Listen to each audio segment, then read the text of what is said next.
Hello friends, hi. We are hearing that many people are feeling anxious and might have upset tummies or not sleeping because of politics. Just remember, no matter what happens, you will be okay. Sometimes it helps to watch funny doggo or kitten fluff videos to cheer you up and take your mind off things for just a few minutes. Luckily we are doggos and don't have to experience election stress. Take a page out of our book. Go outside and run around in circles or chase your favorite ball. Maybe take a nice long walkies. It does wonders for stress. Also eat some Treatos and maybe take a nap.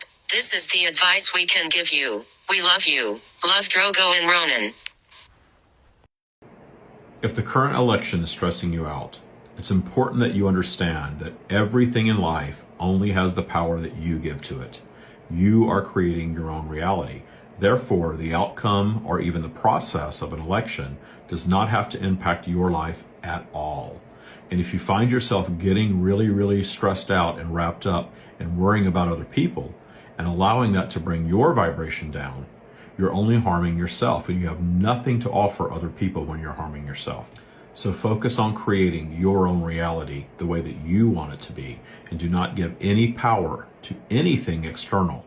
If everything has the power that you give to it, give yourself the power. I just want to get a couple things off my chest. Maybe if I say it out loud, it will make me less freaked out. And I'm very freaked out about this election. I'm 66 years old, and I've been through a lot of elections that were nail-bitingly close, but this one takes the cake. So I want to talk about what's important. There's a lot of people out there that think that Trump is their savior, their Christ. And there are people out there that think that Kamala is an incompetent loser. And there's hopefully a lot of people out there that think the reverse of that. But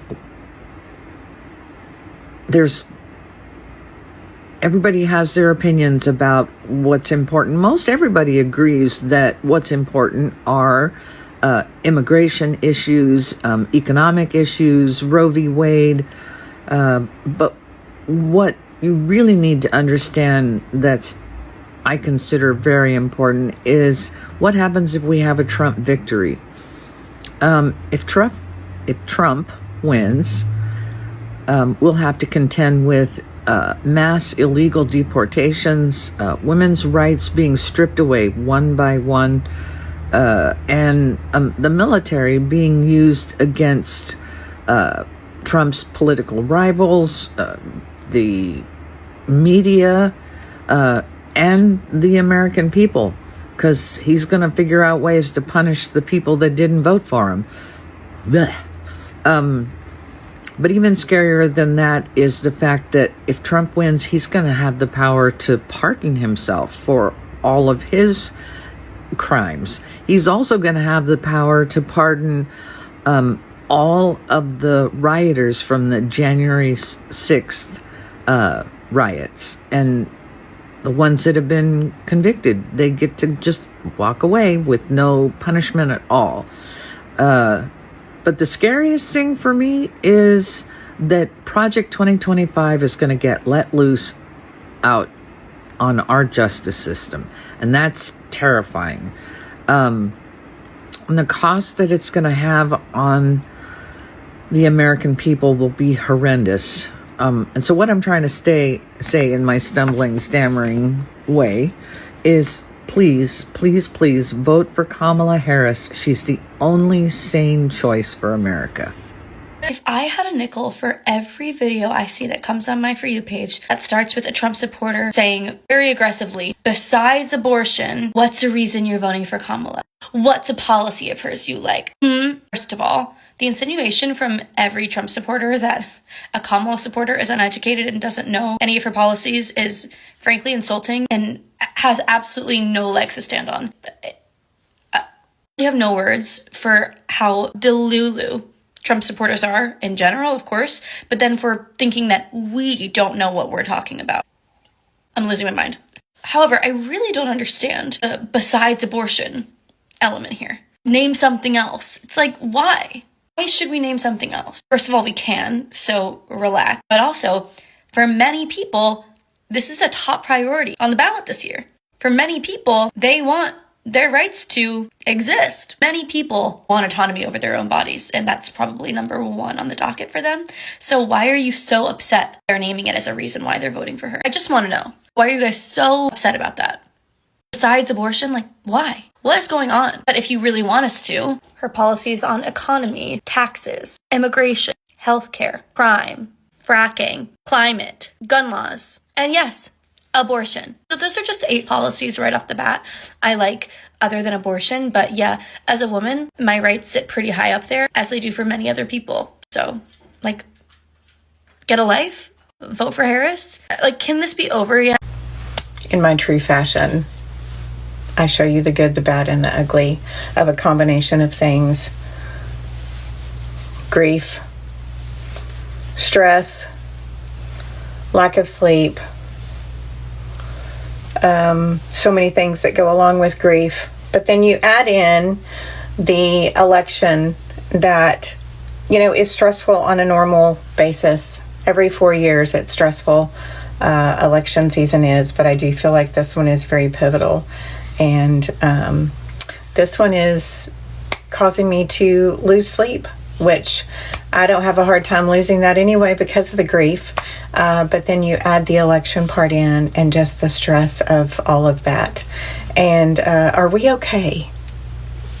Are you okay?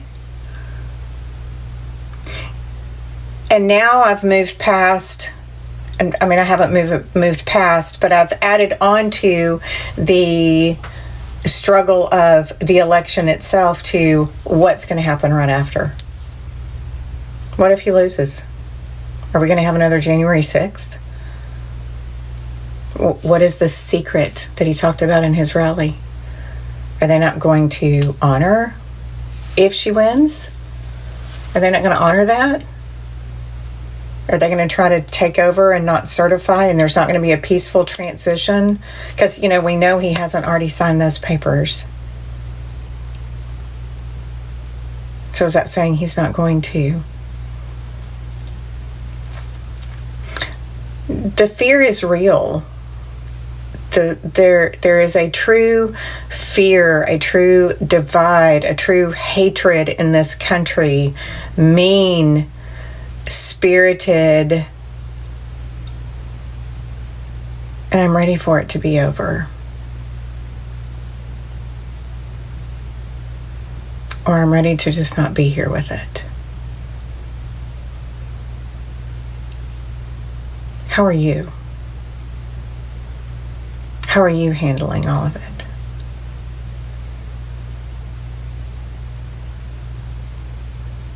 Do you worry about it? Do you lose sleep over it? Do you leave it in God's hands and just trust that everything's going to be okay?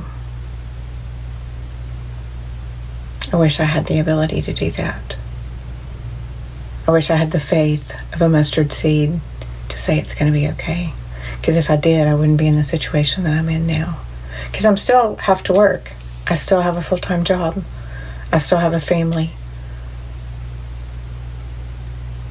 Like most of you do. We're not okay. We're not. We're just not. When this video is released, the election will be 1 week away. And there's no doubt in my mind that this time next week, millions of Americans are going to be suffering through a national mental health crisis. Stress cortisol levels and blood pressures will be skyrocketing. There will be tears of sorrow and tears of joy. People will be screaming at their televisions in disbelief, and people breathing a sigh of relief.